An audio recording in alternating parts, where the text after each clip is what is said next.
Welcome. It is day number 5 in the National Consultation on Education 2021-2022. Education, Passport to the Future. I'm BK Roster. A common thread that has run through the previous conversations of equity in quality education, curriculum reform, TVET revitalization, and the Education Act is that our human resources play an integral role in education and need to be taken care of. Over the planning period of 2017 to 2021, the Ministry of Education has embarked on a number of projects to improve the efficiency of the Human Resource Management Division. It is time to welcome our panel. Dr. Freddie James is the Deputy Dean for Graduate Studies and Research in the Faculty of Humanities and Education and Lecturer of Educational Leadership at the School of Education, University of the West Indies, St. Augustine. Her current areas of research focus on innovation and entrepreneurship, building collective leadership capacity, professional learning, action research, and educational change and improvement. We also have Dr. Laurette Bristol, who serves as the Program Manager, Human Resource Development at the CARICOM Secretariat. She has over 25 years' experience in the education arena as a practicing primary school teacher, a teacher educator, and a tertiary education administrator. Her international research and publication profile emphasizes the historical impact of the colonial experience on classroom practices, exploring the fields of professional development, mentoring, leadership, and school transformation. Now, just before we dive into this conversation on human resources development as it pertains to education, please remember that your views and inputs matter. Leave your comment or questions on social platforms. Call us live at 622-4010, WhatsApp us at 776-0440, and most importantly, please visit the Ministry's website at moe.gov.tt to make your contribution to the consultation. Now on to human resource development in education. And I want to start with you, please, Dr. James, looking very verdant. And in a time of COVID and the pandemic, where we monitor even more closely where we are and where we spend our time, thank you for sharing some of your birthday with us. So happy birthday to you. Thank you. I mean, it's a bit of a makeout scene. I want to get your views, though, on human resource development as it pertains to the education sector. Well, the human resources key. You can't have anything done without the human resources. As I always say, you can have structures, build the fanciest planning, have the approaches in place, but these things don't shift and move themselves. It's people who move them and people who facilitate them being implemented and facilitate them having any use at all. So key to any kind of transformation would definitely be a human resource. It's extremely important. All right, thank you for that. And I want to ask you the same question, please, Dr. Bristol. And I'll even put in the caveat or the modifier of asking you to give a little bit of the effect or the impact of the colonial experience as it pertains to human resource in education. Thank you very much, and good night, everyone. When we think about practices and what we do and how we come to know what we do, it lives within social sites, it lives within cultures, it lives within relationships with people, the ways in which we interact with things and material things in our world, the ways in which we interact with ideas, policies, and the ways in which we interact with each other. So practices are social, and practices travel two sides. So when we think about our human resources, our human capacity, our human capital within the education sector, and we think about how do we improve our human capital within the education sector, we have to think that good practices that are operating within one site, how do we get those practices to transfer to other sites? And they travel through the actions, the ideas, and the relationships of people. And when we think about the ways in which we make sense of our past, whether we make sense of our past in ways where we think about, for example, relationships within classroom as controlling relationships, where The relationship with the teacher and the student is a unilateral relationship where the teacher controls all the knowledge and controls all the information and transmits that information in a unilateral way to the student. Then that practice travels, if that's the predominating way in which we make sense of teaching and we make sense of learning. But if we begin to change the way in which we think about, the way in which we talk about, the way in which we change the infrastructure, the way in which we change the arrangements in classrooms, then it forces us to think differently. It forces us to relate with each other in spaces and in sites differently, and therefore it changes the practices.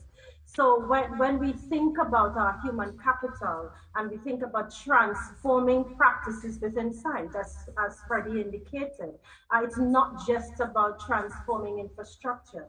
It's about really transforming the ways in which we think about how we relate with those material economic pieces of infrastructure, that material economic world, the ways in which we make sense of policies, and the ways in which that material economic world and those policies influence ways in which we relate to each other. And that's absolutely critical historically as we go through time. Thank you so much. And I leaned a little bit on your research interest, and I want to do the same with you, Dr. James. In terms of that transformation, if we were to look at it from a different mindset, possibly one that is a little more entrepreneurial, what are some of those incremental things that you would need to put in place to get us where we want to go? Okay, well, firstly, let me position transformation in a real sense and within a framework. For transformation to occur or have any kind of impact, because what we're looking at is impact. Transformation is about impact. It's not just about talking and doing. There are 3 P's that are critical: purpose, power, and practices. The purpose would speak to values, issues of values, and these would be tied to our national goals. And these national goals, our macro national goals, and then these would be then filtered down into our schools and our educational institutions as macro goals as well. But we must have that alignment between what we do in schools and what we want in terms of impact in our society. So that's purpose. And when we speak about purpose, we're talking about establishing equity and quality, of course. And, that's long range, so that's a lot to talk about. But let me go to the next P, power, which is the one that we tend to act as if it doesn't have that great amount of importance, whereas in the context of societies like ours with a colonial background and so, power is extremely powerful in having an impact in where transformation is concerned. And therefore, those who feel they have the power will wield that power. And in order to get transformation, we therefore have to give agency to a wider group of stakeholders and give agency to persons who have not traditionally or historically have had agency. And then we look at practices. So depending on what your purpose is and the power that you have, it can feed into your practices, but it isn't automatic. Let's don't think anything is linear. It is not linear. It is negotiated. It's a space that is negotiated. It is a space that is contractual at times, but it's also an ethical and moral space that is based on integrity. And if you have that happening, it feeds into the practices which take place in schools, so that you would find that educators would look to making schools places of belonging for all. And then those 3 P's, as I said, really connect the whole transformation or the whole idea or the promise of transformation in education. All right, and we are going to come back to those 3 P's in a different segment of the conversation. Thank you so much for that. I like these conversations because you all give me homework, but I guess that's part of the role of being an educator, right? But we take a short break. We are speaking with Dr. Freddie James and Dr. Laurette Bristol about human resource development in education. And when we come back, even before we come back, you can send your comments or questions in via 776-0440, or you can call us at 622-4010. We come back with more.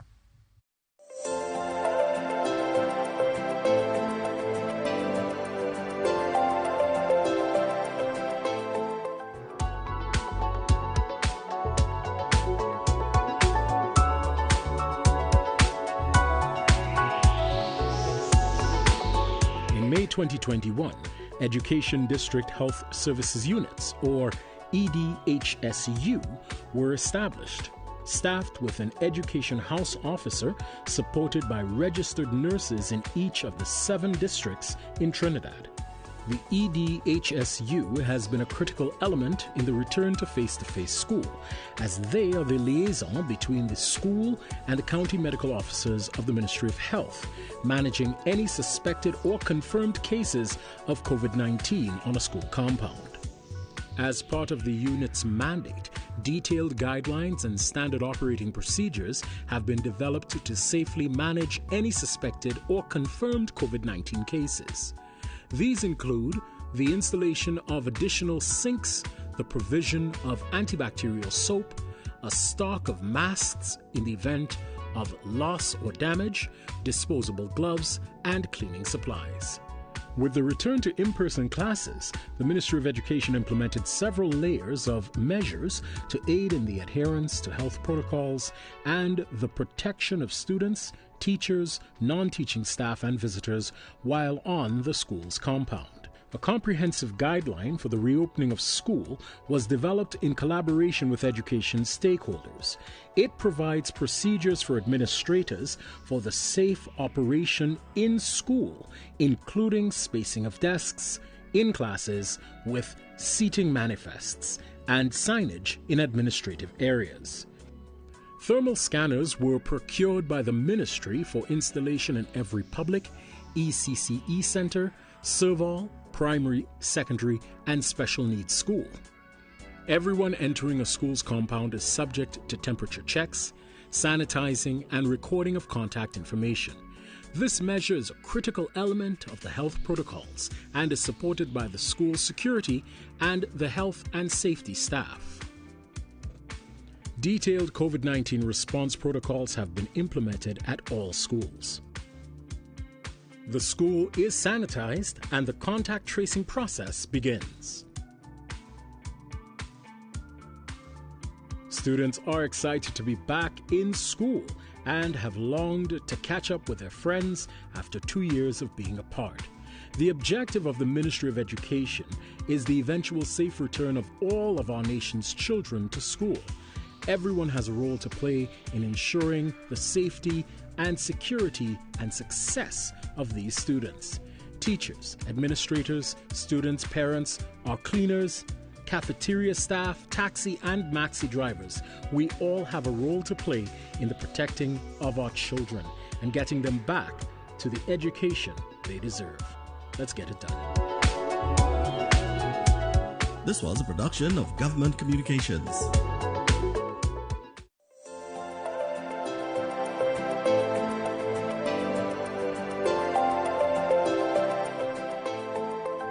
Welcome back. It is the National Consultation on Education Policy. We are discussing human resource development in education with Dr. Freddie James and Dr. Laurette Bristol. And Dr. Bristol, Dr. James just gave us some of those incremental steps that she would like to see towards improving the way that we deal with human resources or human resource development in education. I'll ask you for the same, please. Well, the thing about it is that Freddie has articulated a systematic way, but she's also articulated a way in which we think about the nuances of the reality. In transforming any reality that relates to human beings, we have to understand and appreciate that it's complex. And to borrow from an expression that's used in the military that has been making its way into business and now making its way slowly into the education arena, we have to recognize that all of us as educators, we are practicing in a reality that is what is called a VUCA environment. yeah, where the V represents volatile, the U represents uncertainty, the C represents complexity, and the A represents ambiguity. And therefore, as we as practitioners, as educators, understanding that reality, we can actually align that reality and, to create a matrix against Freddie's three P's: purpose, power, and practices. So we have to develop as teachers, as educators, within that arena, recognizing the need for creating a system to deliver quality educational outcomes for our learners, where we deliver an education that addresses increased access and participation, provides an education that is relevant, that is equitable for our learners, that ensures that at the end of schooling that you can transition easily from school to work.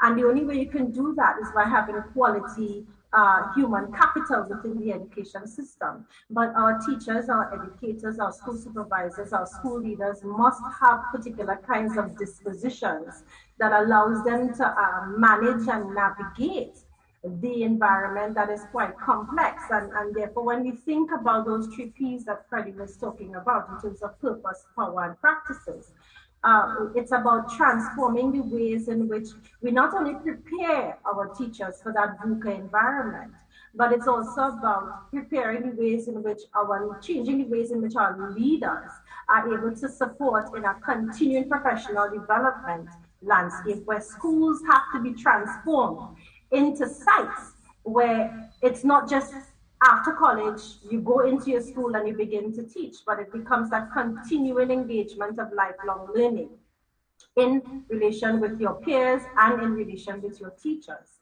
so that you could continue to engage and navigate as you transform that landscape. So it's not an easy fix, it's systematic, it's nuanced, it requires continuous diagnostics, it requires continuous dialogue, and it requires continuous differentiation. So I've given you 3Ds. And those are the 3Ds that we are using regionally as we think about responding to the impact of COVID-19 and the ways in which it has increased even further the learning poverty challenge that we have in the region. So Freddie has given you 3Ps and I've given you 3Ds.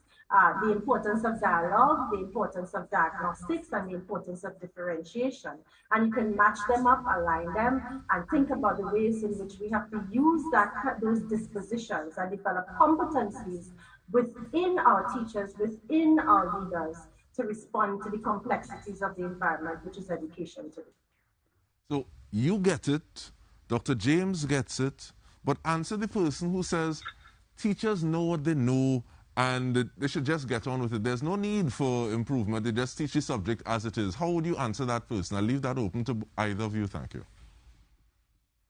Freddie, do you want to go first or do you want me to go first? Could you repeat that question, please? Teachers know what they know. They know the subjects. There's no need for development. Well, it's not a matter of knowing the subject. Because again, you're not teaching subject, you're teaching students. So the key thing is to get to know those to whom you want to have some sort of impact and to those who you want to learn. Because the crux of the matter, the nexus, is learning. And so if the goal, the objective is learning for both educator and for student, because to get that transformation that we want to happen, you have to have some sort of growth. For that to happen, you have to feed something into the thing that you want to grow, which in this case is the teacher and the student. As such, professional learning is critical. Teachers must engage in continuing professional learning, and it could come via different routes. It could be via, for example, the PLCs, professional learning communities.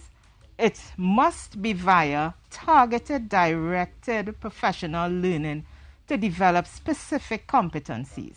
For example, we are in a digital age. Teachers have had to go out and teach online and teach in virtual spaces. the pedagogy that is necessary to teach in a digital space is quite different from what you would be required to use in a face-to-face space.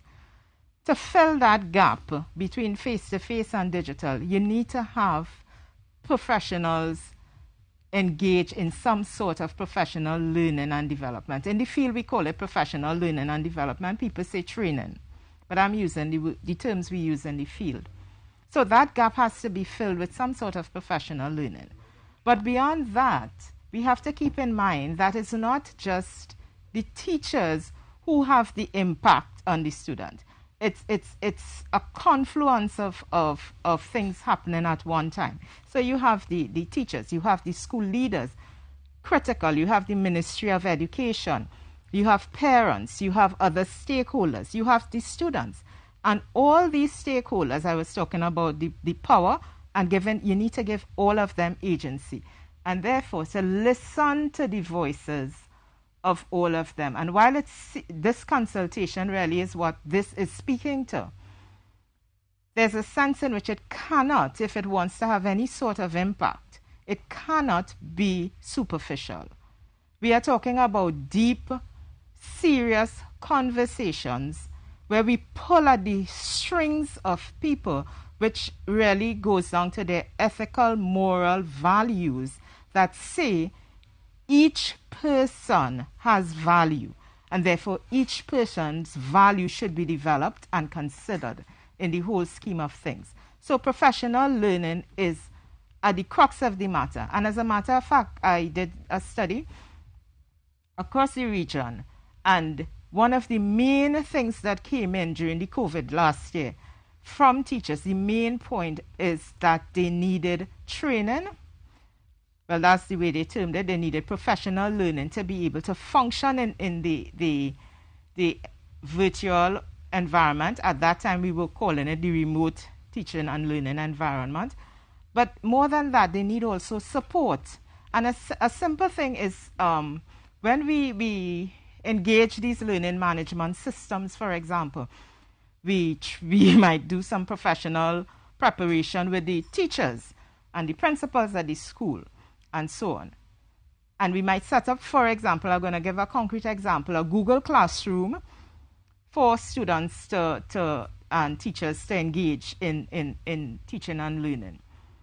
But the parents have a role to play at home with the students, because during the pandemic, the role of the parent in teaching and learning has become more significant and has changed to some extent. It has morphed, and parents have had to pivot. And as a result, the Google Classroom is set up. The teachers know how to do it, the students know, but the parents don't know. So you see where we can have a problem arising there. So when we think of preparing and when we think of the implementation, we must always think of those who sit at the crux of implementation and therefore involve and include in a significant, meaningful way all those persons. And thank you for giving that example of some of the challenges that can be experienced if there's a stakeholder, a link in that chain that doesn't necessarily feel as powerful as they should, or equipped or have the agency to have the progression leading to education. And Dr. Bristol, you asked Dr. James to go first, but I'll ask you to, if you have anything to put on top of that to complement that answer. Thank you. Well, I think what Dr. James has highlighted in that power dynamic is the whole question of equity.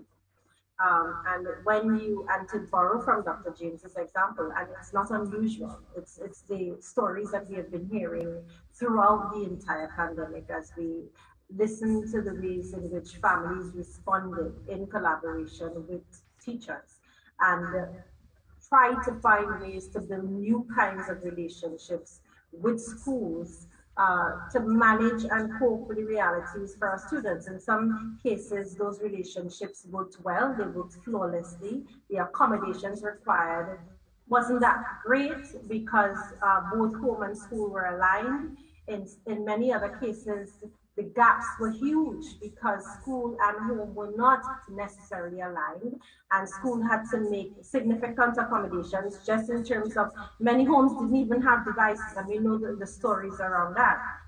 So as we think about the digital divide and as we think about how we provide in that ecosystem, as we think about transforming an educational system and particularly digitally transforming an educational system, while there are opportunities in that, we also have to keep in mind in terms of that power dynamic, that in that power dynamic, in terms of ensuring that all voices contend, we also have to be aware of the equity issues, the access issues that also emerge. One of the lessons that I think we have learned from the COVID-19 pandemic is how the ways in which those who do not have access, we now know exactly how much access they do not have. I can't come up with a better way to say it. Because we always knew that there were some children who were not participating in the ways in which they should have participated. But COVID exposed it in some raw ways. It was more than not having enough money to get to school or not having food in the morning. So COVID exposed when we had to rush into remote emergency learning. Didn't have electricity at home. So even if we did provide a device, we didn't have electricity at home to charge the device. And even if we provided packages, parents probably didn't have money to get to the school to pick up the packages. So the access and participation issue in that landscape that Dr. James articulated also has to be considered in the power dynamic. So in terms of considering that, Dr. Bristol, let me just have Dr. James just round off the segment, add to that before we take a short break, thanks. Yeah, what I would add is that the pandemic did not only expose the inequities that exist with students, it exposed the inequities that exist in terms of the competency, teacher competency, leadership competencies, and so on in schools. And leadership at all levels, I speak to senior leadership, I speak to middle leadership, but it exposed those inequities. And we have to recognize that these are significant gaps that we have to fill. And we therefore have to develop strategies to fill these gaps. And I'm not sure if we are considering it in that particular way and consulting with those who are in need to determine what their needs really are, to get that conversation going where people are authentic and can really say what their needs are and do the research in particular to determine the needs. I know a lot of research was done during the pandemic and continues to be done. And we need to leverage that kind of research and really make decisions based on the research that we're seeing. And in terms of those decisions, we are deciding to take a short break right now. We've been speaking about it in terms of like operating in a digitally transformed environment. I want to lock in and focus on that when we return. Also reminding you that you can give us a call, join the conversation live at 622-4010. Send us a WhatsApp message or comment 776-0440, or do it on one of the social media pages. We return with more. Stay with us.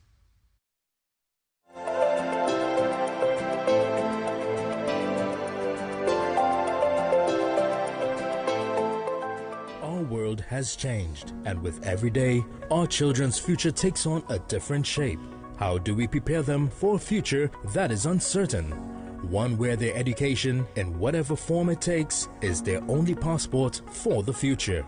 This is the focus of the National Education Policy for the period 2022 to 2027. We all have a stake in our children's tomorrow, so we must all have a voice today. The Ministry of Education began this conversation with the nation in November 2020, when we said it takes a village. We listened to you, the members of the village, and drafted 8 areas of focus for education for the next 5 years. These are TVET revitalization, curriculum reform, digital transformation, Education Act, equity in quality education, transition of learners, enabling student success, and human resource development. We then continued the conversation in December 2021. We consulted with key stakeholders in the education ecosystem, including the Representative Union for Teachers, parent groups, school boards, and tertiary level institutions. Having received and incorporated their recommendations, the Ministry of Education is coming back to the national population for their views and opinions on the draft concept note for the National Policy on Education 2022 to 2027. This is your opportunity to join the conversation. Let your voice be heard. There are 4 ways for you to comment. Visit moe.gov.tt for the draft concept note. Then you can share your views on moe.gov.tt. Call in during the televised broadcast. WhatsApp your views to 776-0440 or comment on the ministry's social media pages during the live stream. Visit the Ministry of Education social media pages for further details. Education is a passport for the future, and share your views and help our children take flight.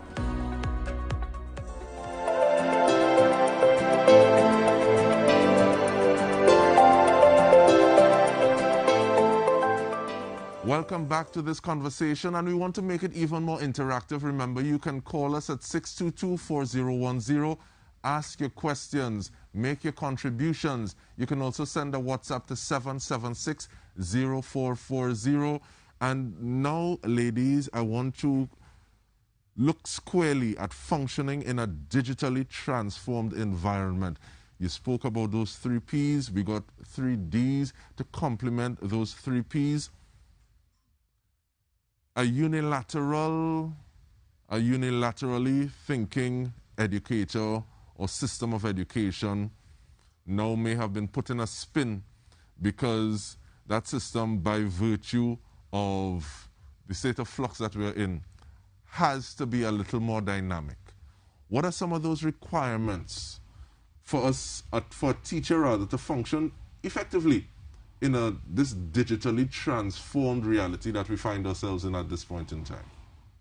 Okay, I would say there are 5 key points, I would say.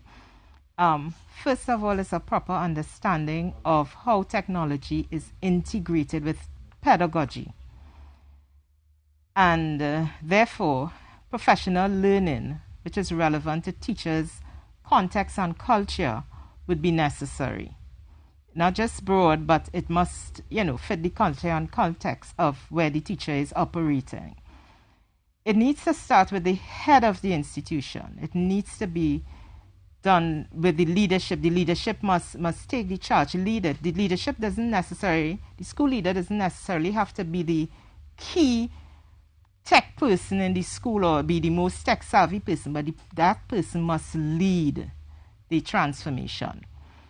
And in doing so, it might be by, and lead by example, because that's how others learn. They model behavior. By forming committees, for example, taking the necessary courses just like everybody else, and brainstorming and supporting staff.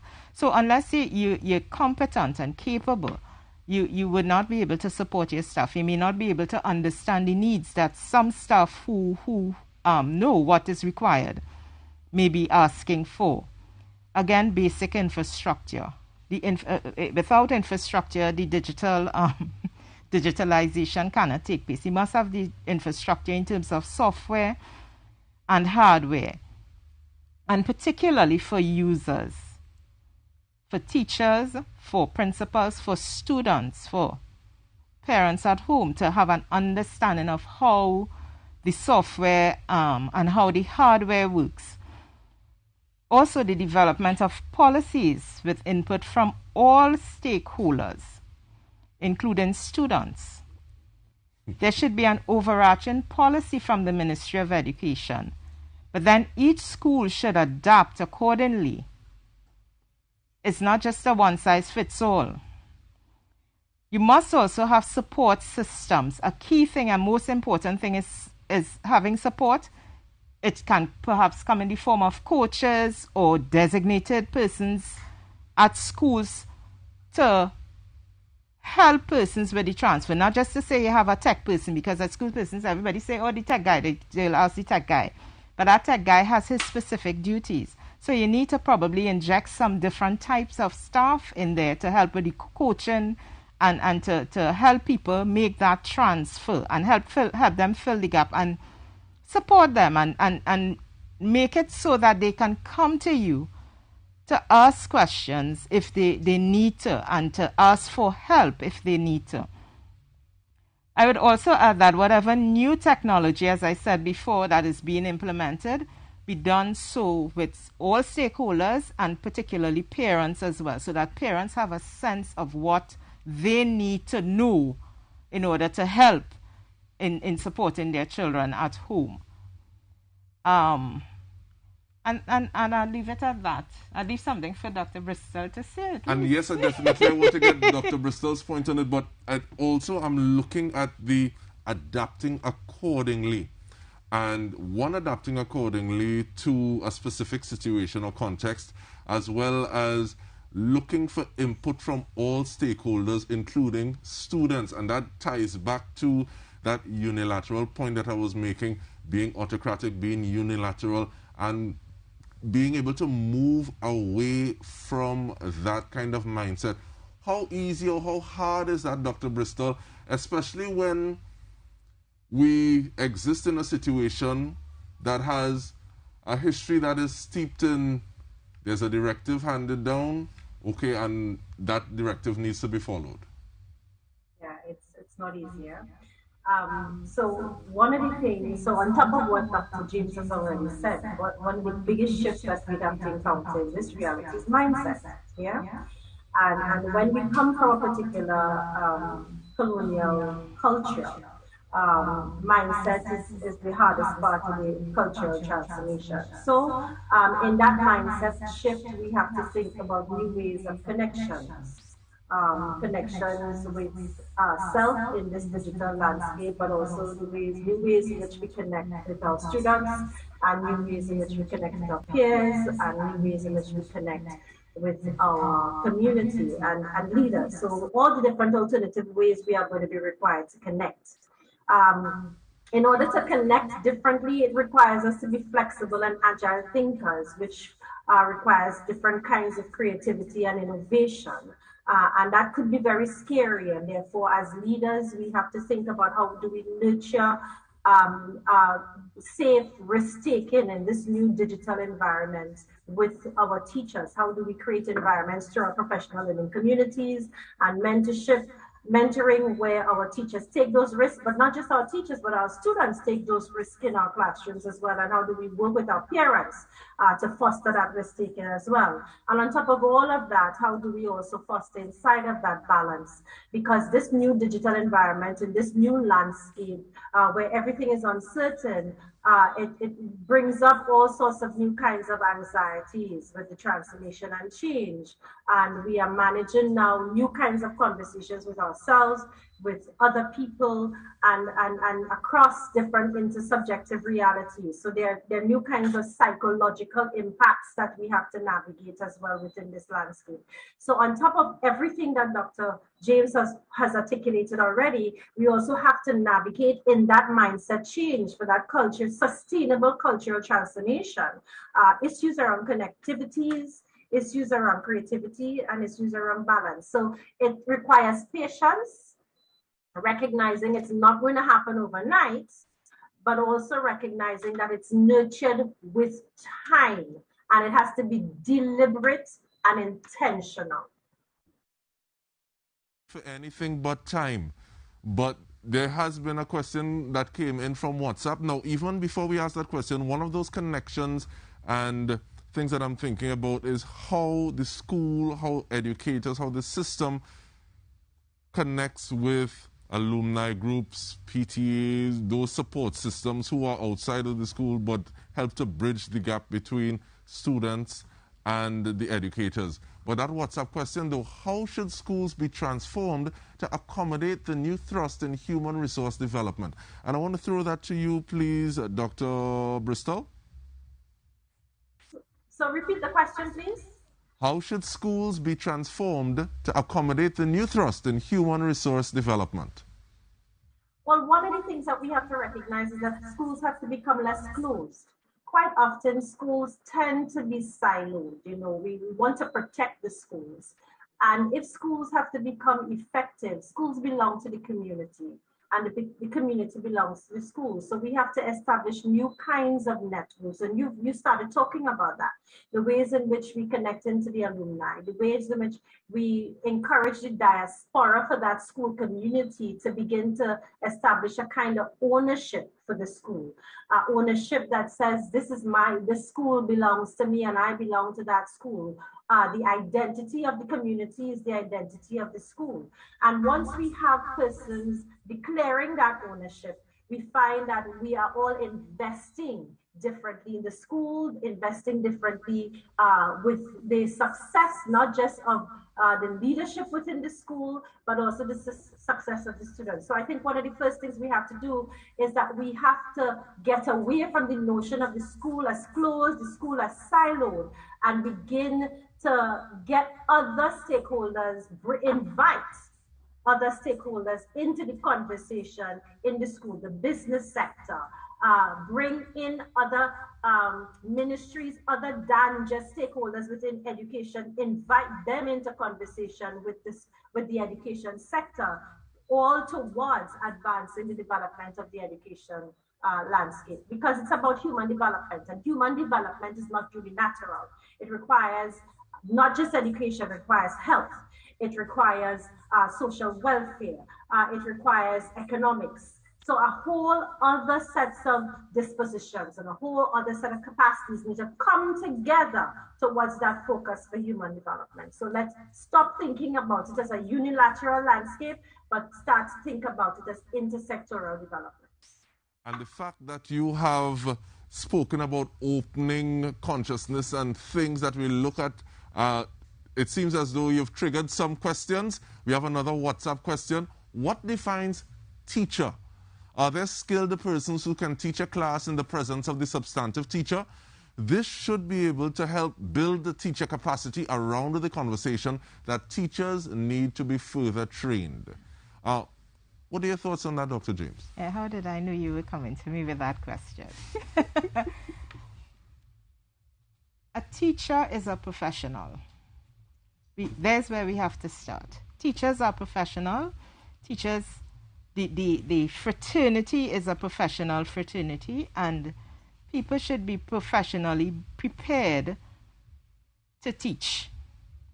Granted, in our system, the reality is that some people are professionally trained, some people have had in-service training, some have had pre-service training, but we term it, as I said, professional preparation. And therefore, if teachers are professionals, I want to liken it onto a doctor. Would you want the nurse to do your cardiac surgery as opposed to having a doctor do your cardiac surgery? So we should think about it like that first, because teacher preparation is a very serious thing, and it is about learning your pedagogical skills, understanding what's supposed to happen between teachers and students in a classroom, and what teacher and student interaction should be like. What is at the seat of learning and for a teacher. So it's not something that it's ad hoc, I'm saying. Well, possibly that's why the person is asking the question. But I will go on to say, so I'm saying that a teacher is a professional, and a professional is a person who has guidelines for ethics in their profession. They have guidelines for the competency levels and how these are measured and all of that. So a teacher is a professional. Nevertheless, a teacher can use persons who may be in the society, in the community, who have skills that feed into certain areas of curriculum. And that's one of the things that we probably should talk about too. What is the curriculum and, creating that environment? So, for example, you may have, and the approach, and we need to really, here's where we have the innovation coming into teaching and learning. Because sometimes to innovate, you may need to collaborate, and is a key part of innovation. So the teacher may collaborate with somebody else, but that person is not really a teacher. You could collaborate, for example, in sports, in schools.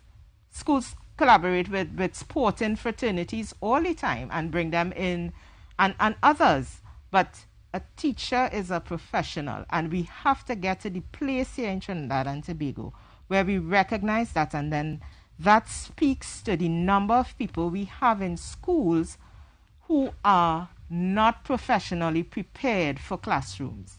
So that is a gap that we really need to address very, very quickly and very, very intentionally.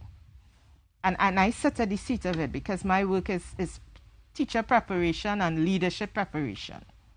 I'm very glad that you posed me so that you could get around to that, because that it went to the question that I was asking. Okay, if there is a professional in an area that comes up in the curriculum, can the substantive teacher use that professional to facilitate a class to enact better understanding while there, because they have the experience to read the classroom, to understand that, okay, well, this person is getting it, or possibly ask that question that somebody might be afraid to ask to ensure that learning takes place. That's collaborating. But you also have to remember that as a professional, the teacher has a responsibility and a duty of care for those students. The person coming in from the outside does not necessarily will be held accountable for that duty of care, but the teacher will be held accountable. So you can't just leave your charges for anybody to walk in and teach, like that. It has to be something that is very organized and something that fits with the ethical practice of the teaching fraternity. Thank you so much, and we ask you to keep your questions and comments coming via 622-4010, WhatsApp 776-0440, as well as actually going on to the Ministry of Education's website at moe.gov.tt. We come back with another WhatsApp question when we return.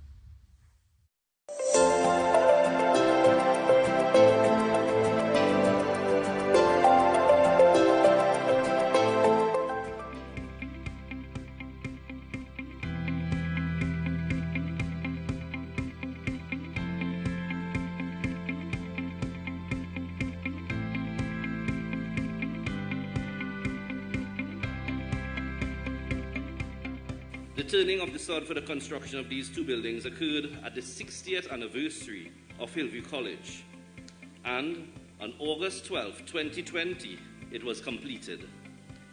The buildings will be used for the sixth form students as well as counseling area, which we know is quite needed right now in our schools. It will also serve as a teaching and learning resource center and a lecture theatre. I know that the principal, students and staff are looking forward to the use of the buildings whenever some sort of normalcy in children attending schools will return. On behalf of the Presbyterian Church of Trinidad and Tobago and the Presbyterian Primary Schools Board of Education, I thank the government and the Ministry of Education for the completion of the rebuilding of this school. The project started about 7 years ago, and despite many challenges along the way, it has come to fruition. It has been a stressful time for the principal and staff, parents and students, during which they endured a fire that destroyed the administrative block, and classes were held in termite-ridden and less than acceptable classroom. The school's enrollment also dropped from 475 at the time when reconstruction started to 315 today. Today, therefore, it is with grateful hearts we give thanks that their dreams have been fulfilled. As a former teacher and educator, I can relate, understand, and appreciate the excitement and anticipation of new and improved facilities. St. Augustine Girls High School is a hallmark of academic excellence, and the last 70 years have proven this. I want to mention the role of the government in apportioning funding for education. I think it is extremely important to recognize that these are difficult times, and for funding to be able to be applied to these projects, it means that it is definitely a priority. This commissioning is very timely, and we've been at this for the last 2 weeks, doing 8 schools. Some new constructions, some like Hillview today, significant portions of the school have been added. All of us, therefore, have a vested interest in ensuring that the educational continuity for our children is maintained. This was a production of Government Communications.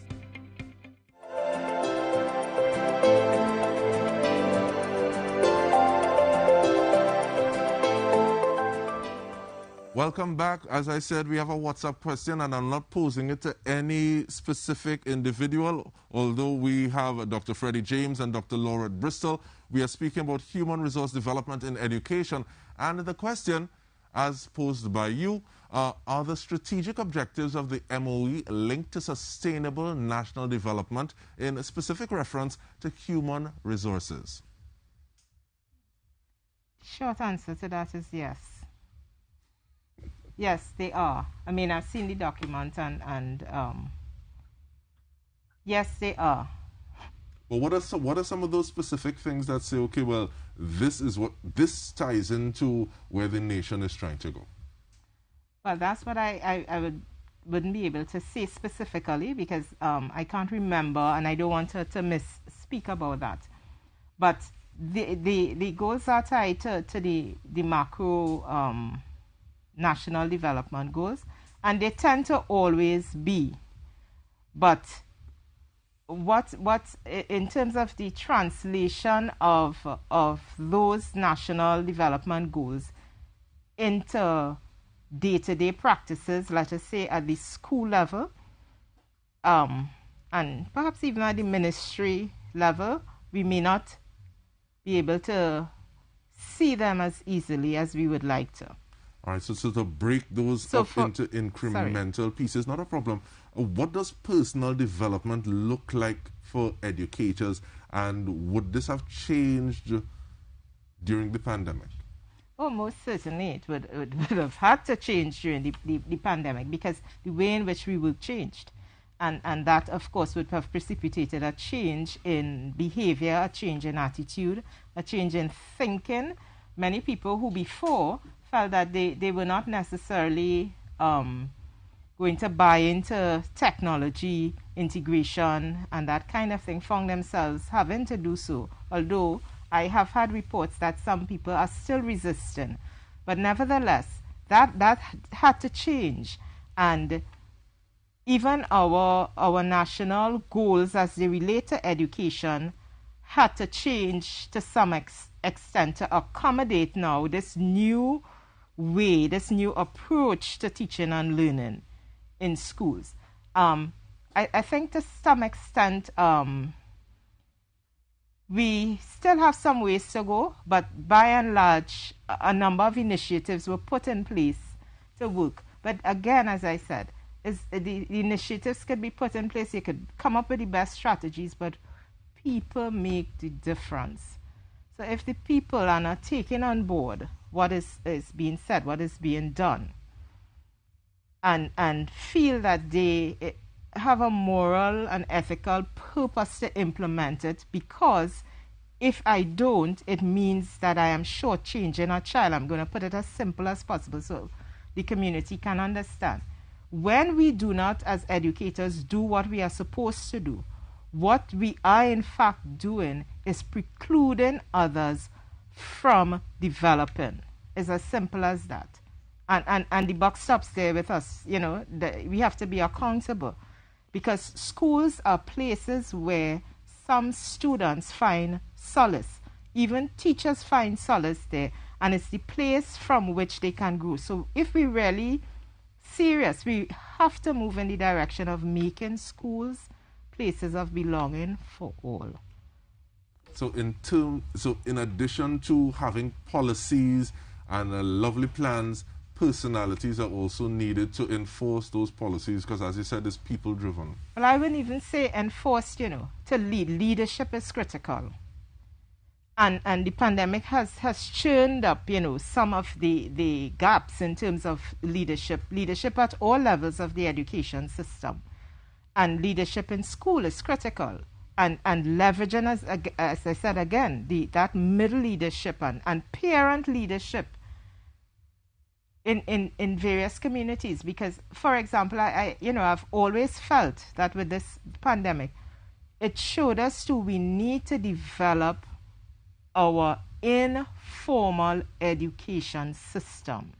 If we had that as a priority, because in our context and our culture, it fits. Not everybody is going to be digitizing in some of the more rural communities. We have to find ways to reach those children because they have value too. If we develop that informal system, we can reach more people.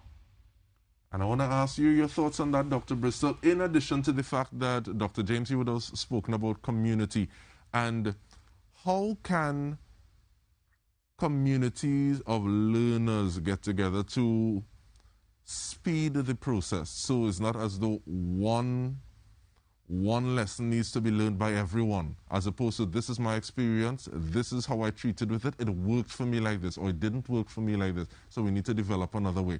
Dr. Bristol? Well, one of the things I think we need to disabuse ourselves of is the notion of speed.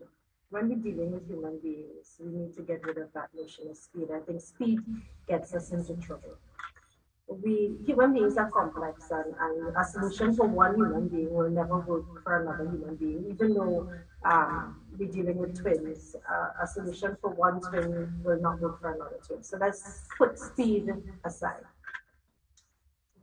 Education is with human beings. Educare is about nurturing human beings, so therefore we are dealing with complex realities, so put speed aside.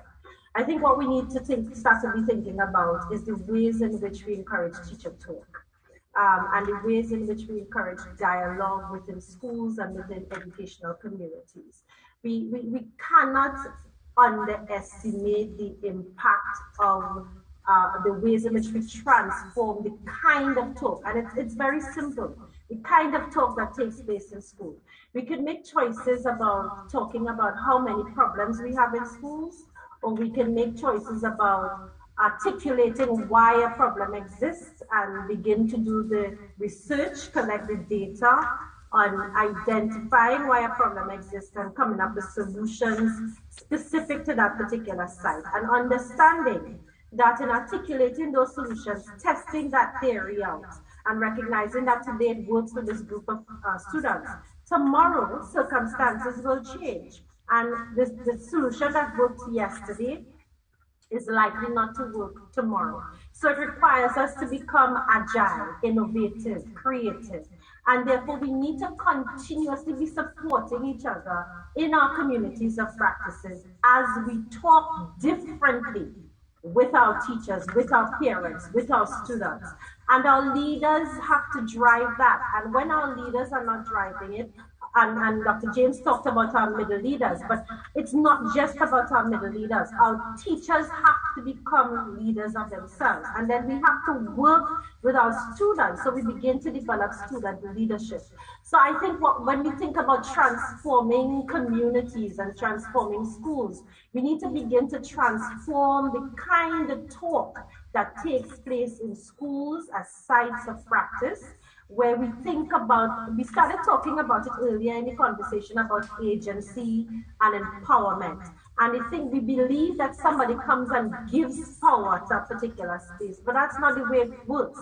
We have to make choices about how we make sense of our circumstances, and in making sense of our circumstances and understanding why things are playing out the way in which they play out in a particular site, and understanding the problems and issues in our site, make decisions to act. And in making decisions to act, we become empowered in community, and we change the ways in which we talk. When we change the ways in which we talk, we change the ways in which we think. And when we change the ways in which we think, we change the ways in which we act, and it becomes a self-sustaining cycle of empowerment and transformation. And I think that becomes very, very critical. I mean, it's that difficult conversation, those kinds of difficult talk and interrogation that happens at all levels of the education system, all the way down to the classroom, in the classroom, among students, amongst teachers, amongst leaders, across schools. Those are the kinds of pockets and nodules of activity that we want to begin to encourage across the education sector. And that's where we see the real action starts to happen. But Dr. Bristol, I want to... how does the educator, the person in the chain, person in the middle management, upper management, treat with that when they've tried to do things differently and they've been told no, or resources that they were going to use have been taken away from them, so they no longer feel empowered, or they're jaded to the point where they're wondering if it makes sense to try again? I mean, we have the disruption of the pandemic, but what do you say to them? Well, you see, yes, those things happen, and I'm going to have to draw on the research that I do around being a subversive education, since of subversive education, and your capacity to be subversive is not about being destructive. Your capacity to be subversive is really about understanding that history, not just in terms of big H history, but also understanding biographies and understanding sense of self and community. And it's about three spheres of interrogations. It starts with the sense of the self. So you begin to have that reflection on your own practice, your personal. And as an individual teacher, you begin to ask questions of why do I do the things I do? Why is this a particular struggle? Why am I having an issue communicating this particular topic to the students in this particular way? Why am I not getting through to this particular student, or why am I not able to work with this particular parent? I begin to interrogate that in some concrete ways, not in a narcissistic way, but in some concrete, constructive ways. And as I engage in that reflection and reflexivity, I engage with my peers and ask and say to them, this is what I've been thinking. And my peers feedback, they reflect with me, and we generate solutions in that community. And it then gives me the capacity to engage in a kind of professional advocacy that is different from when I just stay in my siloed little corner and go deeper and deeper and deeper into the jadedness. Now, you have to understand that there is more strength in community than there is in individualism. And the successful teaching does not happen in isolation. And in terms of that isolation, practice. And in terms of that isolation, and thank you very much for that. I want you had a point, Dr. James. I want you to close off the segment with that point just after the WhatsApp comment or question. We need to ensure that the best candidates are selected to be a member of this profession. When are we going to have psychometric testing of candidates? My word. And I think that also ties into what you were talking about in terms of professionals being... Yes. And you know, the person is correct. We really need to attract the best persons. I know everybody likes to talk about the systems like Finland and Singapore that are so successful and so on.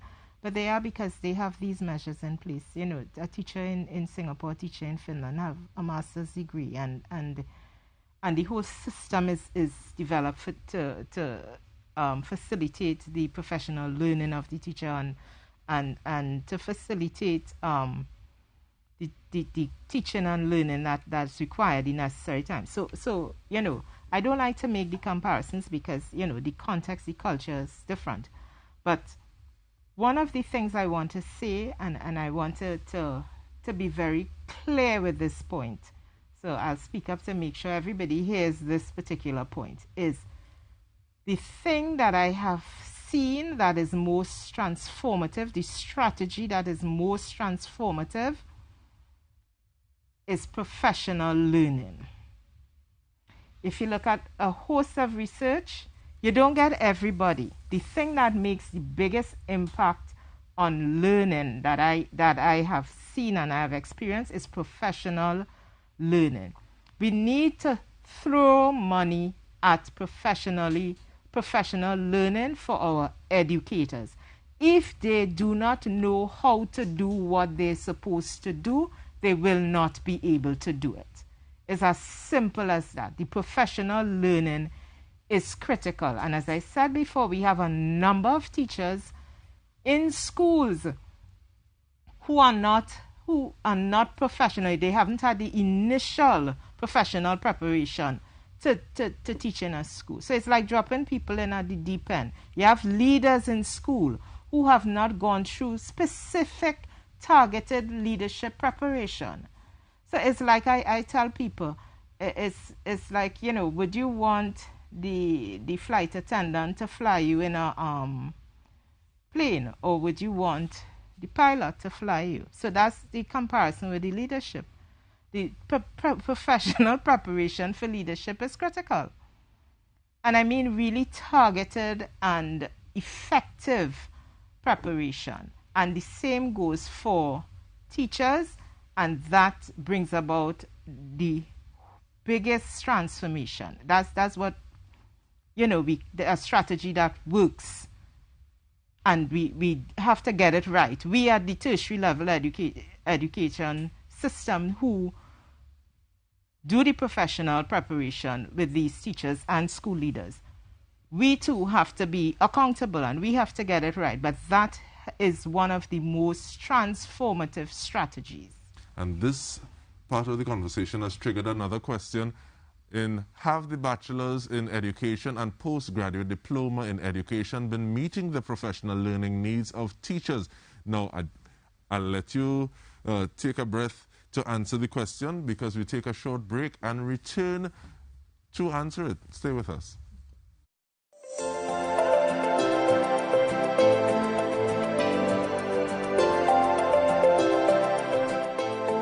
Our world has changed, and with every day, our children's future takes on a different shape. How do we prepare them for a future that is uncertain? One where their education, in whatever form it takes, is their only passport for the future.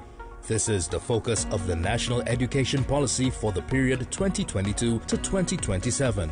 We all have a stake in our children's tomorrow, so we must all have a voice today.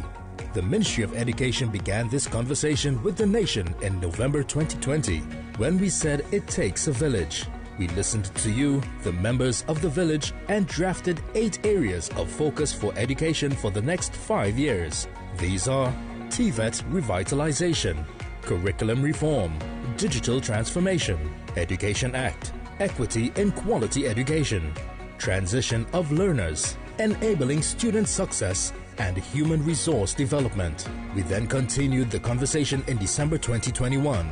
We consulted with key stakeholders in the education ecosystem, including the Representative Union for Teachers, parent groups, school boards, and tertiary level institutions. Having received and incorporated their recommendations, the Ministry of Education is coming back to the national population for their views and opinions on the draft concept note for the National Policy on Education 2022 to 2027. This is your opportunity to join the conversation. Let your voice be heard. There are 4 ways for you to comment. Visit moe.gov.tt for the draft concept note. Then you can share your views on moe.gov.tt. Call in during the televised broadcast. WhatsApp your views to 776-0440 or comment on the Ministry's social media pages during the live stream. Visit the Ministry of Education social media pages for further details. Education is a passport for the future, and share your views and help our children take flight.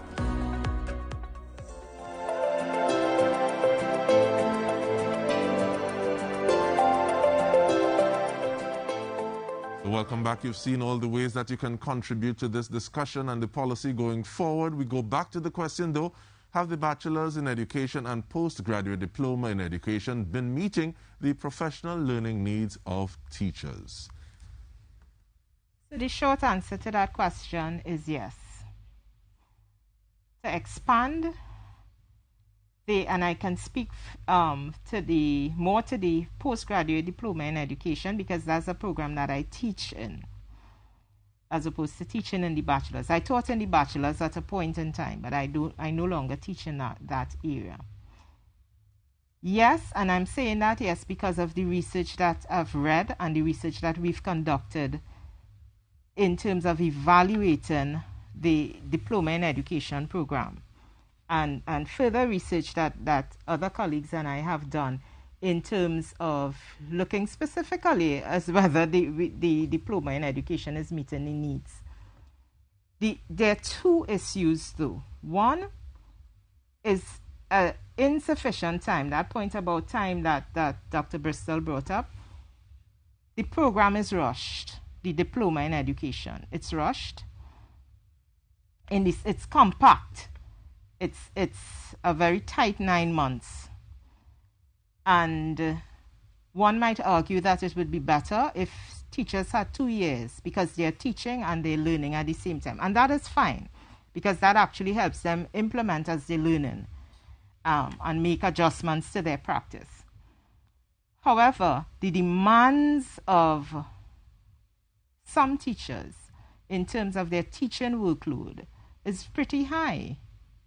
So if the demand is very high, then it means the teachers will not have sufficient time to assimilate as they are learning. So that's one issue, I will admit. And the second issue comes to when they go back into their schools, in their school context. The school context and culture may not be suitable for them to transfer their learning from the learning and teaching environment at the university, for example, to the school.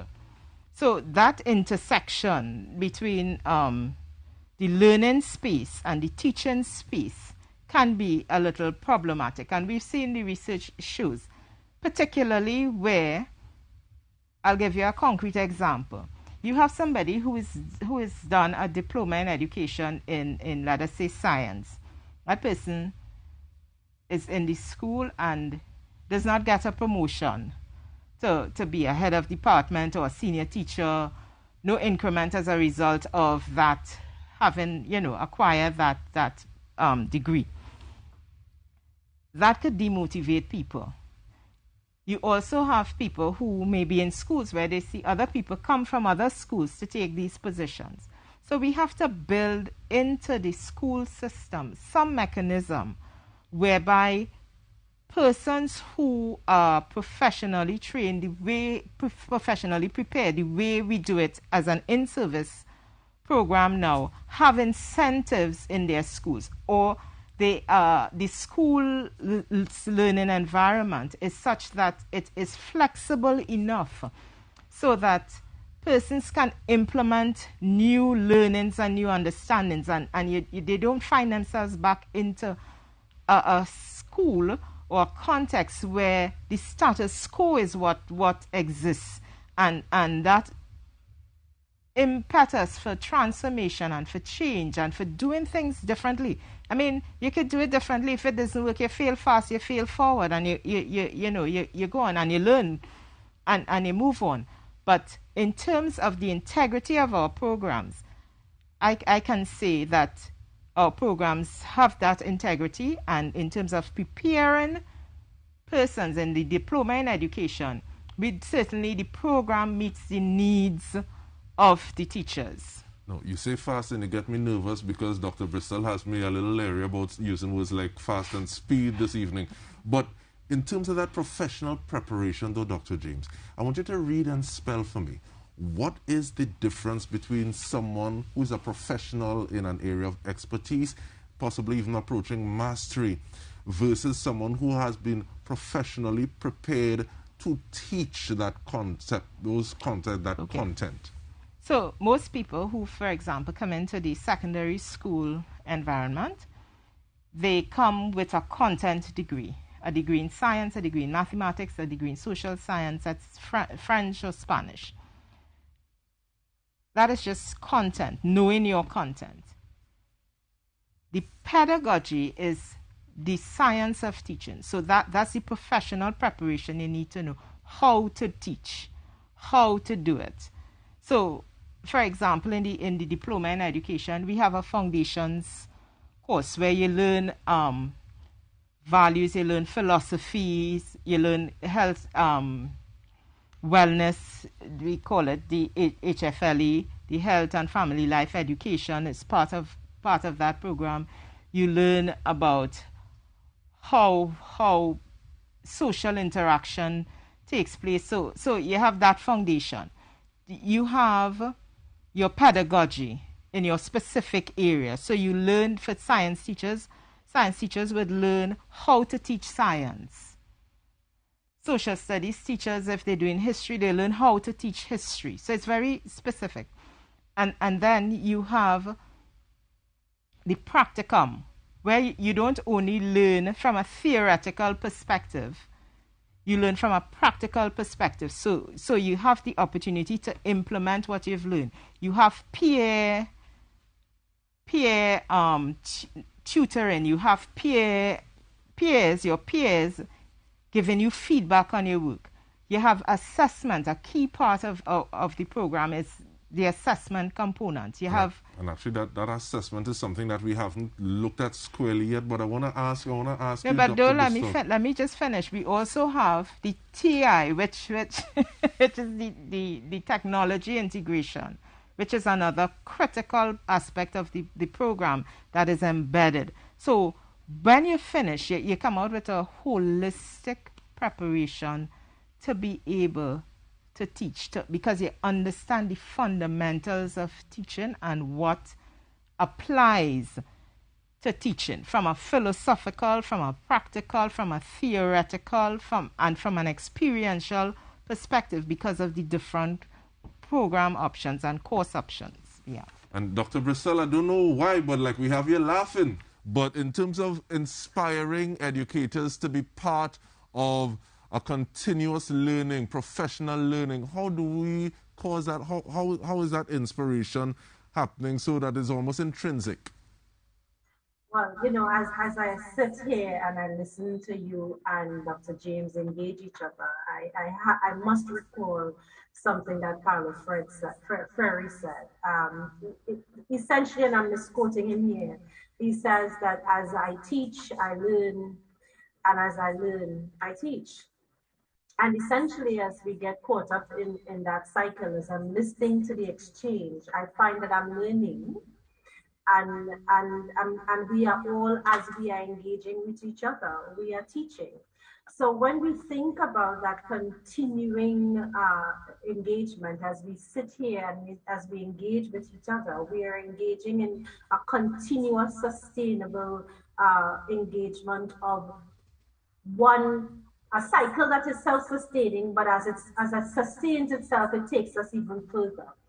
Because it forces us to reflect on what we thought we knew. And as we think about what we thought we knew, we are transforming actually what we know, and we are building knowledge on top of that. So those are the kinds of cycles that we want to bring into the landscape of education as we think about transforming education. And it has to be as simple and it has to be as complex. So it really isn't rocket science, you know, even though we like to think it's rocket science. It isn't rocket science. Education is about engaging with the humanity of the other. And it's about engaging with the humanity of the teacher, with the leader, and it's about engaging with the humanity of the student. So as we think about human resource development, as we think about promoting and enhancing human capital, it's about engaging with the humanity of the other. As I teach, I learn, and as I learn, I teach. You see, now, one thing I laugh about different professionals is that you can't get away. It's almost as though it's stamped. And educators are one of those people, sometimes you look at a person and say, that person's a teacher. So you'll have me going home now, and I'm going to be reading up on things like praxis again, because this is, so I'm grateful for the experience. We come back with more. We did not speak about appraisals as yet. We do that when we return. Stay with us.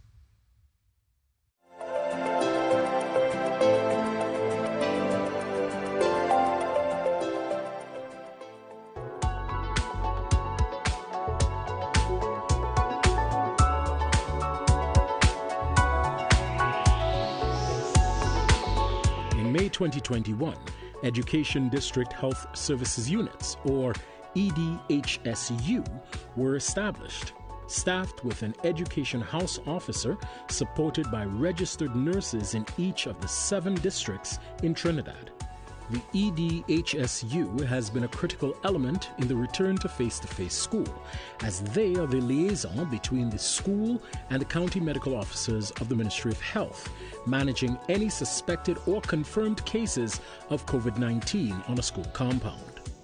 As part of the unit's mandate, detailed guidelines and standard operating procedures have been developed to safely manage any suspected or confirmed COVID-19 cases. These include the installation of additional sinks, the provision of antibacterial soap, a stock of masks in the event of loss or damage, disposable gloves, and cleaning supplies. With the return to in-person classes, the Ministry of Education implemented several layers of measures to aid in the adherence to health protocols and the protection of students, teachers, non-teaching staff and visitors while on the school's compound. A comprehensive guideline for the reopening of school was developed in collaboration with education stakeholders. It provides procedures for administrators for the safe operation in school, including spacing of desks, in classes with seating manifests, and signage in administrative areas. Thermal scanners were procured by the ministry for installation in every public, ECCE center, serval, primary, secondary, and special needs school. Everyone entering a school's compound is subject to temperature checks, sanitizing, and recording of contact information. This measure is a critical element of the health protocols and is supported by the school's security and the health and safety staff. Detailed COVID-19 response protocols have been implemented at all schools. The school is sanitized and the contact tracing process begins. Students are excited to be back in school and have longed to catch up with their friends after 2 years of being apart. The objective of the Ministry of Education is the eventual safe return of all of our nation's children to school. Everyone has a role to play in ensuring the safety and security and success of these students. Teachers, administrators, students, parents, our cleaners, cafeteria staff, taxi and maxi drivers. We all have a role to play in the protecting of our children and getting them back to the education they deserve. Let's get it done. This was a production of Government Communications.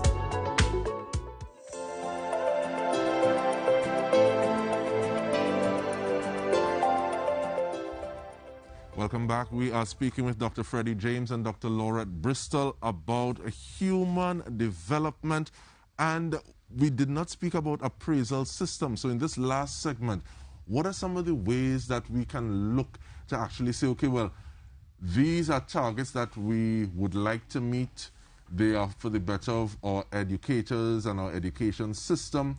So we can look at them and almost build them in possibly a modular fashion and scale them up. I want to throw that to you first, please, Dr. Bristol. Well, it would be remiss of me if I don't speak about the importance of national standards for the teaching profession when we think about appraisal systems and the importance of establishing those national standards and pegging your performance appraisal systems to those national standards. And those national standards would be aligned not just with your expectations for the teaching profession, but also with your expectations for learning. And of course, as you articulate what those standards are, you're articulating those standards in conjunction with not just your beneficiaries, but also with your influencers, all the stakeholders who would be impacted by those standards, and ensuring that the standards in terms of the measurement, the benchmarks that are used to measure those standards within the performance appraisal system are clearly outlined, agreed, transparent, understood by all, are used not for punishment, but actually for development, and are sustained within a larger ecosystem of national teaching councils. We use the performance appraisal system to recognize where teachers need to be celebrated, but also recognize where teachers need to be supported and lifted up. Because what we would not want appraisal mechanisms that are punitive, because appraisal mechanisms that are punitive actually works towards facilitating attrition in the teaching profession, and I don't think that's what we want. What we want to use our appraisal mechanisms to do is to promote quality within the teaching profession and to promote quality in education. But it's important that that appraisal system be pegged to your national standards and also be aligned with the set of other policies and procedures that are coming out of your national teaching councils. And I think that's that in a breath, that's the way in which we want to encapsulate that ecosystem. Thank you for that big breath, Dr. Bristol. The last 4 minutes are yours, Dr. James. Well, to add, I agree with all that Dr. Bristol has said in terms of establishing the standards.